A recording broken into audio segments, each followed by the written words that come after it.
ఎక్కడ నా డబ్బులు? ఎక్కడ నా మహాలక్ష్మి? ఎక్కడ? ఇస్తే వెళ్ళిపోతాను. ఇవ్వండి, ఇవ్వండి.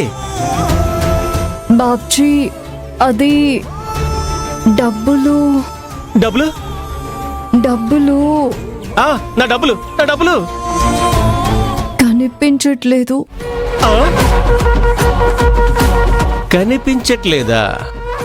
అవును బాబ్జీ, రాత్రి లెక్క పెట్టి బీరువాలో పెట్టాం. పొద్దున్న చూస్తే డబ్బులు కనిపించడం లేదు.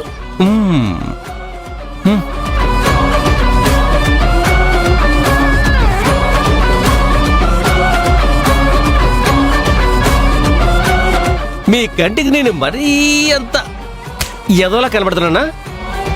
ఒక మాదిరిగా కూడా కనిపించట్లేదా? నేను చెప్పేది నిజం బాబ్జీ. నా దగ్గర డబ్బులు ఉండబట్టే కదా నీకు ఫోన్ చేసి మరీ ఇస్తాను ఇస్తాను అని అనింది. నా దగ్గర డబ్బులు లేకపోతే అలా ఎందుకు చెప్తాను చెప్పు? ఒకసారి నువ్వే ఆలోచించు. సోది మాటలొద్దు. నేనొచ్చింది నువ్వు చెప్పే సోది వినడానికి కాదు. నాకు డబ్బు కావాలి. డబ్బు, డబ్బు. బాబ్జీ, మా పరిస్థితి అర్థం చేసుకో. చిన్నవాడిపైన చేతులెత్తి మొక్కుతాను. నిజమా? ఆహాహాహా, ఏమి పర్ఫార్మెన్స్ రాములమ్మ గారు. ఇంతకు ముందేమో బ్లాక్ అండ్ వైట్ సినిమాలో సూర్యకాంతం లాగా తెగరెచ్చిపోయారు. ఇప్పుడేమో కలర్ సినిమాలో కోవై సరళ లాగా కామెడీ చేస్తున్నారు. మీ కంటికి మరీ అంత ఎదవలా కనబడుతున్నానా? ఒక మాదిరిగా కూడా కనిపించట్లేదా? ప్లీజ్ బాబ్జీ, మా పరిస్థితి అర్థం చేసుకో. మాకొక 15 రోజులు టైం ఇవ్వు. నీ అప్పు వడ్డీతో సహా ఖచ్చితంగా కట్టేస్తాను. చాలు, చేసిన పెర్ఫార్మెన్స్ చాలు. ఇంకా మీ మాయ మాటలు నమ్మి మోసపోవడానికి నేను సిద్ధంగా లేను. మనం పెట్టుకున్న కండిషన్స్ ప్రకారం నువ్వడిగిన గడువు లోపల అప్పు కట్టకపోతే నీ చెల్లి మళ్ళీ నా షాపులో పనికి రావాలి అని చెప్పాను. అవునా కాదా? అవును బాబ్జీ. ఇచ్చిన గడువు లోపల అప్పు తీర్చలేక మాట తప్పావు కాబట్టి నీ చెల్లిని పనికి పంపించాలి. అవునా కాదా? అవును బాబ్జీ. ఇప్పుడు చెప్పు, నువ్వు అప్పు తీర్చే వరకు నీ చెల్లిని పనికి పంపిస్తావా లేదా? నేను పంపించను బాబ్జీ. అయితే ఇప్పుడే పోలీస్ స్టేషన్కి వెళ్ళి నీ చెల్లి మీద కేసు పెడతాను. ఆ తర్వాత అప్పు సంగతి పోలీసులే చూసుకుంటారు. బాబ్జీ, నా మాట విను Babji. Please Babji. Babji,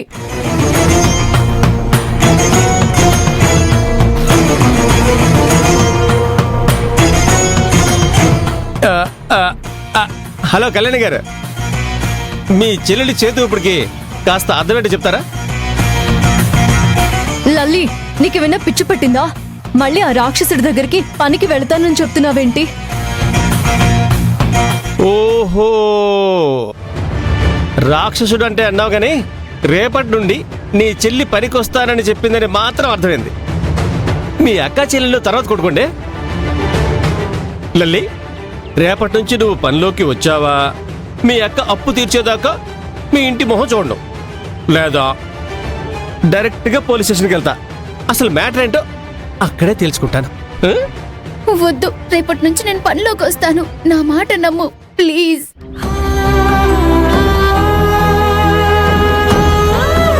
okay okay okay, నీ చేతులు ఊపడానికి మీనింగ్ తెలియకపోయినా నీ ఫీలింగ్ ఏంటో అర్థమైంది.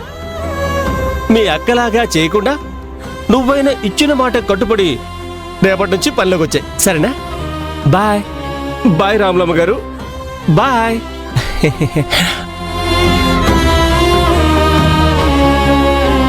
నీకేమైనా పిచ్చి పట్టిందా?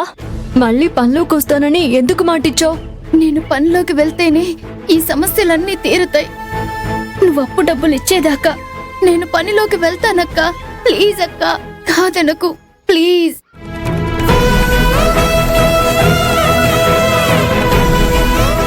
ఎంతో కష్టపడి డబ్బు సంపాదించిన ఫలితం రక్తం లేకుండా పోయింది. ఏ ఎదవ దగ్గరికి నా చెల్లెల్ని పంపించనని శపథం చేశానో వాడి దగ్గరికే నా చెల్లెల్ని పనిలోకి పంపించాల్సిన దుస్థితి వచ్చింది. ఇదంతా నా కర్మ. బాధపడకు కళ్యాణి, దేవుడు అనేవాడుంటే ఆయన డబ్బు తిరిగి వచ్చేటట్టు చేస్తాడు. ఈ సమస్యల నుంచి బయటపడే దారి చూపిస్తాడు. బాధపడకు.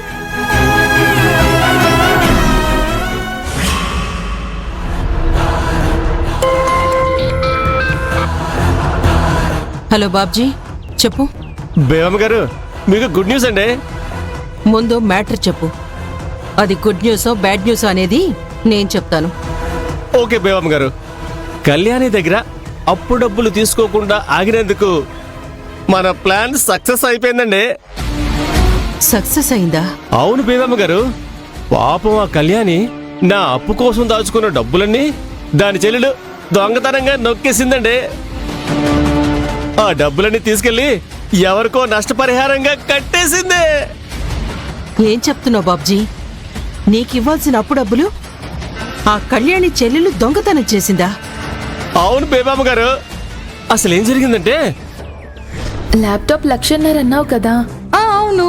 ₹1,00,000 మాత్రమే ఉన్నాయి.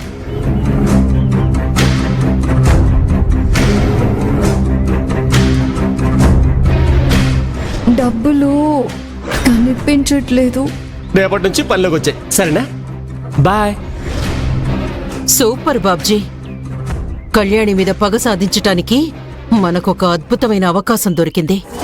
ఎలాగో కళ్యాణి నీకు అప్పు తీర్చలేకపోయింది కాబట్టి ఆ అప్పుకు బదులుగా రేపటి నుంచి దాని చెల్లెలు నీ దగ్గర పనిలోకి వస్తుంది. అంతే కదా? అవును బేబమ్మ గారు, ఆ లల్లి నా దగ్గరికి పనికి రావాలి, ఏదో ఒక వంకతో దాని బతుకుతో ఒక ఆట ఆడుకోవాలి. దాన్ని అడ్డం పెట్టుకుని ఆ కళ్యాణిని ముప్పతిప్పులు పెట్టి 3 చెరువుల నీళ్లు తాగించాలి. కరెక్ట్ బాబ్జీ. ఈ అవకాశాన్ని మాత్రం మనం చేజార్చుకోకూడదు. ఈసారి మాత్రం ఆ లల్లితో పిచ్చి పిచ్చిగా ప్రవర్తించి గతంలో లాగా నా ముందు చేతులు కట్టుకొని నిలబడద్దు. చేసిన తప్పుకు చురక పెట్టాలి కానీ వాత కనపడకూడదు. చెంప పగలగొట్టాలి, చేతి ముద్రలు పడకూడదు. ఒక్క మాటలో చెప్పాలంటే చేతికి మట్టంటకుండా పని జరిగిపోవాలి. అర్థమైంది బేబమ్మ గారు. నాలో ఉన్న కూతుని కొండ ముచ్చుని కాసేపు పక్కన పెట్టి పద్ధతిగా డీల్ చేస్తాను. మీరు చెప్పినట్టుగానే నాకు చెడ్డ పేరు రాకుండా లల్లియే తప్పు చేసిందని నిరూపిస్తా. ఆ అక్క చెల్లెల్ని తెచ్చి మీ ముందు దోషుల్లాగా నిలబెడతాను.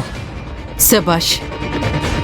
ఈసారి ఆ లల్లి తప్పించుకోకూడదు, కళ్యాణి కూడా తప్పించుకోకూడదు.